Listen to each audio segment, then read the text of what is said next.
네, 두 번째 키워드는 그린란드 보도록 하겠습니다. 그린란드 쪽에서는 반대를 하고 있지만 트럼프 대통령은 굉장히 집착을 하고 있는 모습을 보이고 있습니다. 이렇게까지 포기하지 않는 이유는 뭘까요?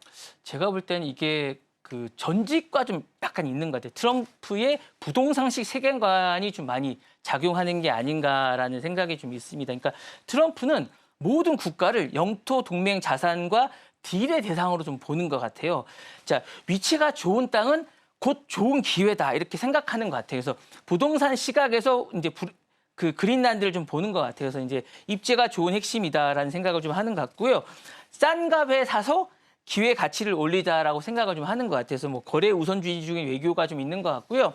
그린란드 주민족은 경제적인 자립이 안 된다. 미국의 어떤 투자의 가치가 필요하다고 좀 생각을 하는 것 같아요. 그래서 이제 뭐 이건 마치 재개발 지역에 인프라 투자를 유치하겠다는 부동산 논리가 좀 필요한 것 같습니다. 그래서 이제 트럼프는 경제적 취약성을 레버리지로 삼아서 먼저 투자의 기지를 잡아서 실제적인 지배력을 확보하는 그런 약간 전략을 펴고 있는 것 같습니다. 그래서 이런 어떤 전략을 피고 있는 것 같고 정치가 아니라 프로젝트라는 것 같아요. 국가를 상품화하는 약간 그런 시도가 좀 있는 것 같고 관계 중심의 합의 중심을 좀 하는 것 같습니다. 좀 이렇게 하는 것 같고 외교 리스크를 하는 것 같습니다. 국가를 어떤 자산의 가치를 좀 보는 약간 이런 것 같은 약간 이런 느낌이 있는 것 같습니다. 그래서 어쨌든 이런 거가 기본적인 마인드가 좀 있는 것 같습니다. 이런 어떤 이런 같은 자산이 좀 있는 것 같습니다. 그래서 어쨌든 국가를 매물로 보는 듯한 약간 이런 느낌이 좀 있는 것 같고요.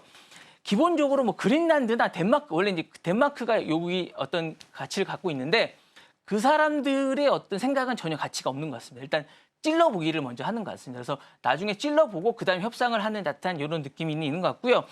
더 중요한 건 여기가 전략적 요충지입니다. 그러니까 여기에 북극 항로를 장악하면 그린란드가 아시아나 유럽으로 가는 40%를 단축합니다. 그러다 보니까 이게 전략적 요충지인 것 같고요.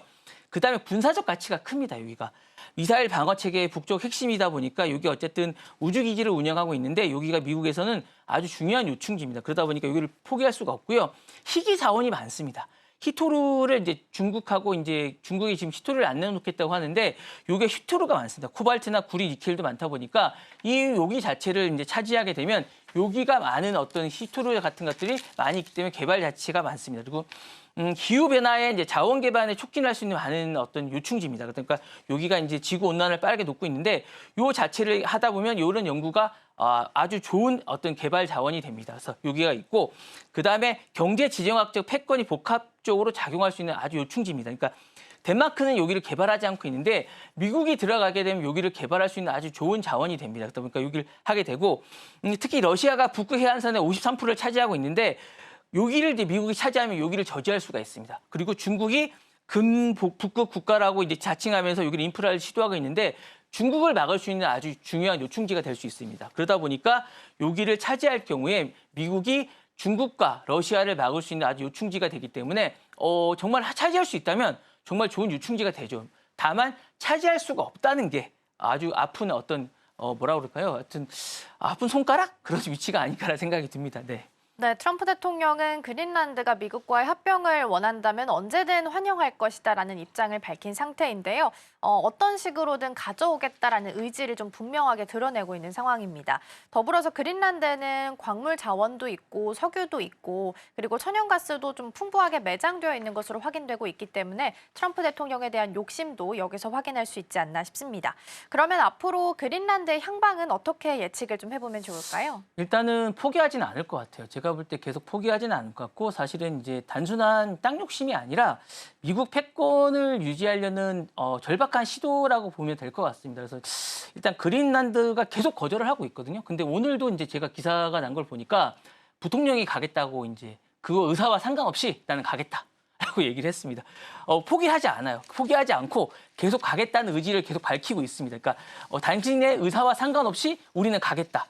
뭐 이런 생각인 것 같고요. 전략적으로 미국 패권과 상관없이 가겠다는 생각을 하고 있고 그린란드가 사실 이제 계속 이렇게 하다 보면 덴마크 자치령으로 남을 수 있을지도 의문입니다. 그러니까 이제 어쨌든 집착은 계속 될 것 같고 전략적 거점의 희소성이 계속 남아 있습니다. 그러니까 어쨌든 여기가 북극 패권의 교차점인 것 같고 미국은 계속 어떤 의지를 계속 내비치고 있습니다. 그러다 보니까 미국은 이미 뭐 P2 피크 우주 여기에 어쨌든 그 우주 기지를 보유하고 있습니다. 그러다 보니까 이제 미국이 여기 북극의 관문입니다. 그러다 보니까 미국이 완전한 주권하에 있는 것이 이제 여기 퍼즐입니다. 마지막 퍼즐이기 때문에 여기가 이제 어떤 자신들에게 여기는 마지막 관문이고 퍼즐이기 때문에 여기 놓칠 수 없다는 생각을 좀 하고 있는 것 같아요. 그리고 이제 무엇보다 자원과 광물이 너무 많습니다. 여기가 광물이 많은데 덴마크나 그린란드가 어떤 여기를 개발할 자원이나 그 비용이 없어요. 그러니까 자신들이 개발을 해서 나누자는 생각이 있어요. 그리고 나누면 좋지 않냐는 생각이 있어요. 그리고 이제 덴마크가 아니라 그린란드 쪽에서도 그럴 생각이 조금은 있어요. 그러니까 이제 개발해서 나누면 좋지 않냐는 생각이 있기 때문에 이 부분에 대해서 이제 서로가 이제 윈윈할 수 있는 부분이 있기 때문에 약간 그런 니즈가 양쪽이 다 있습니다. 그래서 그 부분이 있고 기후 변화로 인해서 이제 경제적 기회의 땅이기 때문에 서로가 이제 접근성이 있다는 생각이 좀 있고요. 그 정치적 상징에 따른 활용도 좀 있습니다. 그래서 그리고 이제 무엇보다 제가 처음에 말씀드렸던 여기를 만약에 개발하면 노벨 수상의 전략적 이미지와 이런 부분이 좀 있습니다. 만약에 이걸 개발하면. 그래서 이제 그린란드가 나는 오바마와 달리 실질적으로 이걸 하는 약간 성취의 의미도 좀 있습니다. 여기를 했을 경우에 이제 그린란드를 개발하면 정치적 상징의 의미도 좀 있습니다. 그러니까 여기가 마지막인 어떤 개발에 약간 의미가 좀 있거든요. 그래서 노벨상의 의미도 좀 있습니다. 그래서 이 부분을 꼭 해야겠다는 생각이 좀 있는 거예요. 그래서 이 부분이 그렇기 때문에 꼭 해야겠다는 의지가 좀 있는 거예요. 그러니까 그린란드가 여러 가지 의미가 좀 있기 때문에 계속 시도를 할 것 같은 생각은 제 생각은 있어요. 그래서 제가 볼 때는 트럼프가 포기하지 않겠다. 올해까지는 무조건 하겠다는 생각이 있을 것 같습니다. 네. 네, 그린란드에 대한 특별한 또 의지를 드러내고 있는 상황입니다. 그리고 이제 기사를 보며 말씀해 주신 것처럼 제이디 벤스 부통령은 현재 시간 28일에 그린란드를 찾는다라고 하고요. 미국은 초청을 주장하고 있지만 그린란드는 초대를 부인하고 있는 상황이라서 이날 28일 이후에 나오는 뉴스들도 체크해 보시면 좋겠습니다.